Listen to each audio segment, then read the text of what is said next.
I'm Kelly Carter, and this is Another Act.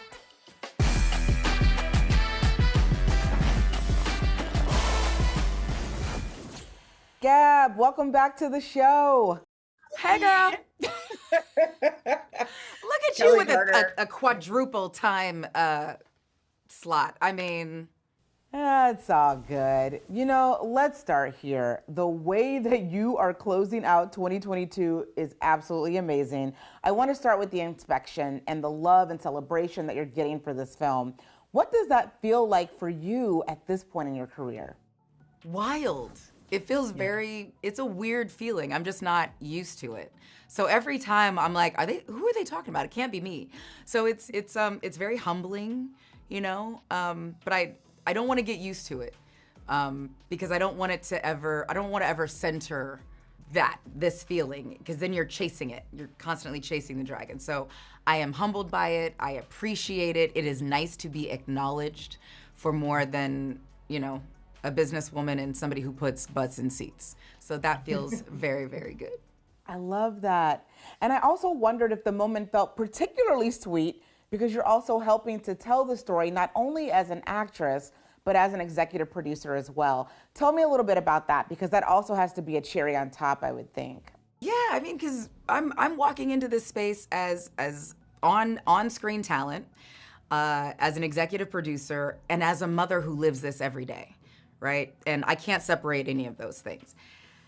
And so it does feel very gratifying to be able to take my life's work and how I center the needs and peace of not only my children, but the entire community in my work and in my life. And to be able to put all of that into a project fills my cup. And hopefully, along with, you know, the critical acclaim, and hopefully when the movie comes out, people go see it.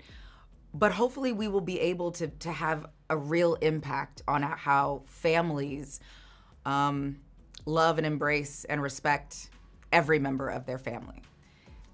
That will be the true reward and measuring stick that I'm going to measure this experience by. Yeah, you know, does this moment affect how you make choices moving forward? Absolutely. I guess I just never really slotted in these kinds of films when I'm planning like the types of things that I want to do. I never really gave myself credit for being able to do them. So I wasn't really open to it in a real kind of way. But Elegance Bratton, our director, had an unusual amount of confidence in my ability to not only do this role, but all kinds of things. And he was so dogged about that confidence in me that I began to actually believe it. It became contagious. And now I can't turn it off. So I'm like, I want to do all the things, everything I've never even allowed myself to hope for, to even audition for, to put myself up for. I'm open to it, and I'm ready for whatever that brings. I don't want to limit myself. I don't want to move through the world afraid of not being enough, or not being worthy enough, not being deserving enough for whomever. I want to follow my heart and where my creative spirit takes me without fear. Gosh, I love that. And I feel like we're already seeing some elements of that now because, like I said, you're closing out this fourth quarter really strong. You have this really beautiful film that you executive produced, and that's, you know, telling a really great story. And then you also have this really big animated project at the same time. Tell me about that. Two completely different films.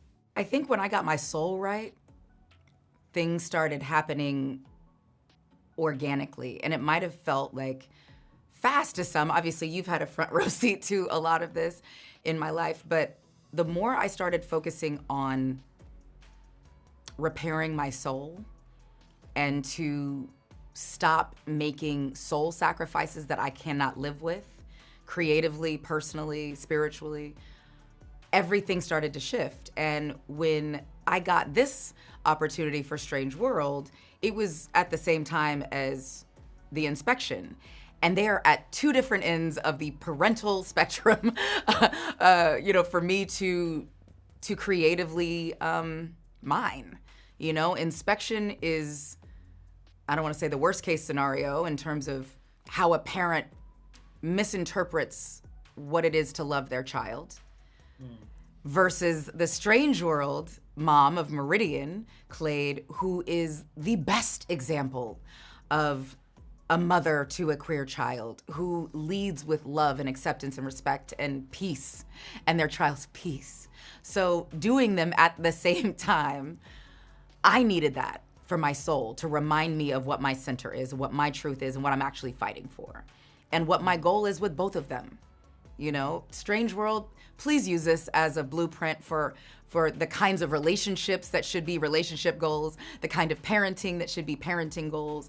You know, when I talk to other parents of trans children, we have to stop ourselves from imposing our ideas about what it is to be a woman, and how a real woman or a good woman or a respected woman should behave and dress and look and speak and blah, blah, blah, and how a good man is supposed to move through the world and look, and we got to check ourselves, even the quote unquote good parents. So I hope that we can see ourselves truly and clearly, and that perhaps even when we're doing a good job, that we might have things that we can work on. And if we've completely missed the boat, and our version of loving and protecting our queer children means to deny them their identity, which really is to deny their humanity, that perhaps we can make a change. It is never too late to pivot. It is truly never too late to pivot and completely love your child. And listening to your kid is not letting them run the household. Those are not the same things. And I think these two characters who are at opposite ends of the parenting spectrum, they do have one thing in common.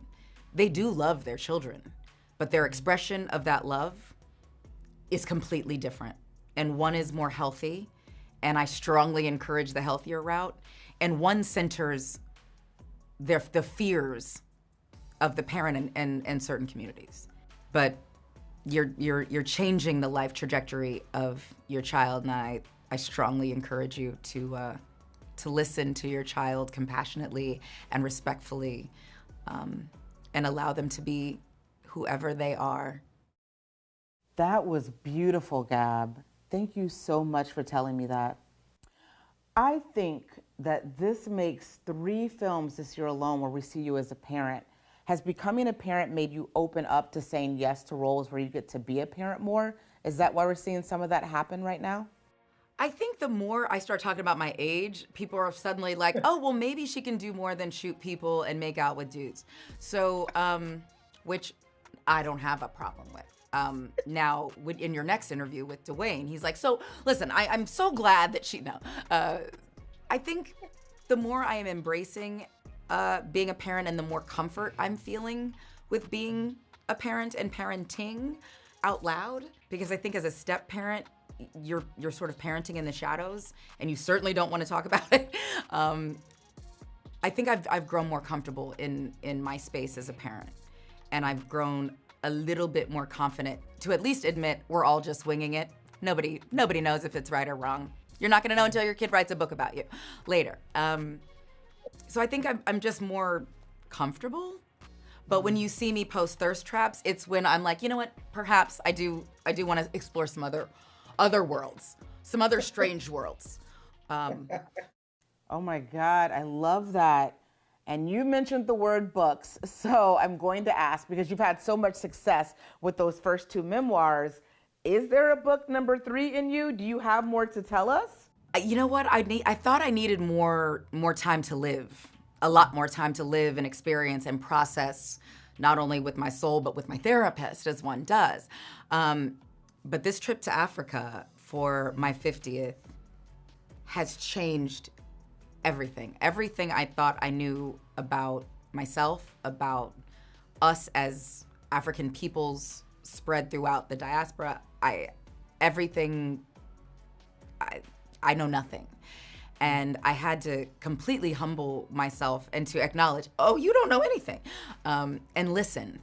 and not only listen to the ancestors, but listen to teachers, listen to educators, listen to the community, activists, elders. And I had to listen to my soul and what it was crying out for.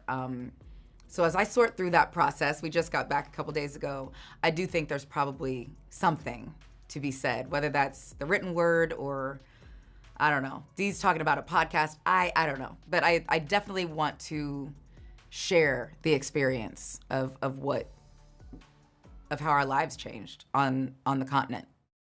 Why are you trying to give me FOMO? You know I'm already feeling hurt that I wasn't on this trip, Gab. Come on now. Wasn't that you weren't invited, Kelly? And No, I know. The next time we celebrate a milestone birthday in Africa, I'll go. Speaking of which, the first 50 were incredible. What are you looking to do in this next 50? Well, my grandmother lived to be 110. She was on Donahue. I'm not sure if you guys are familiar with that show, Phil, Married to Marlo. So I'm looking at the next 50, 60 years. Now, did she know us those last, 10, 15 years? Absolutely not. But the new world that she created, a strange world, if you will, she was still living her best life. I don't know if she knew that she was Black, which I don't even know what that would be like. It felt like one of a Chappelle show skit, the blind Klansman towards the end. But she's like, Blacks, they're everywhere. And we're like, we're your family, Grandma. So I don't know what the future holds for me, but I hope there's so much more adventure. I hope that I continue to center my soul and doing what makes my soul sing. And I'm just open. I'm open to where the world takes me.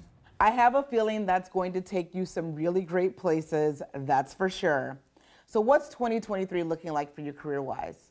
Well, I don't know. I don't know how this shapes up. Every year I'm like, I need comedies. I want to just do comedies.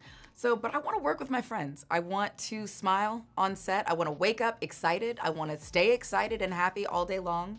And I want to look forward to the next day. So whatever that looks like, I'm open to, but I really want to work with my friends. So I have brilliant friends. We have brilliant friends, and I want to work with them. So I'm gonna turn to us first as I seek out what's next. But truth be told, season 3 with my longtime friend Octavia Spencer is up first in January of 2023. So this is another role that I think will surprise a lot of people, and it definitely opened my eyes to things that had been closed for over 30 years. So it ripped my heart out every day to play this role. So hopefully we all get something out of it, because it was incredibly hard. So that's how I'm kicking off 2023. So hopefully it lightens up a little bit. Heck yeah. It's wild because I know that you do want to do something in the comedic space or have some more fun, but I think the more that people are going to see you in roles like The Inspection and then what you've done with Truth Be Told, the more you're going to get scripts in your direction that tap into this kind of deeper, darker, dramatic space in some ways. So I have a feeling that we're going to see a little bit more of that from you too. I don't know. I mean, maybe there's like a movie about like a wedding or I don't know, blending two worlds, together, or, finding love as grown as people. I don't know, and I don't even know where I would be inspired by that. But again, with working with my friends, listen, I am open to all the things that 2023 is gonna bring, but I'd love to center joy and love in all of that. I love all of that, and I feel like that's probably gonna happen, probably in July. Great. Yeah. So great. Well, Gab, I always love talking to you in this way, and I look forward to doing more of it because you're killing it right now, and I'm so proud of you, and I'm so happy that I get to root for you on the sidelines and up close too. Well, don't wait any longer. Check the group chat because we're getting these jokes off over there. So see you in a few minutes. Thanks, Gab. Continued success. Love you, babe. I love you too.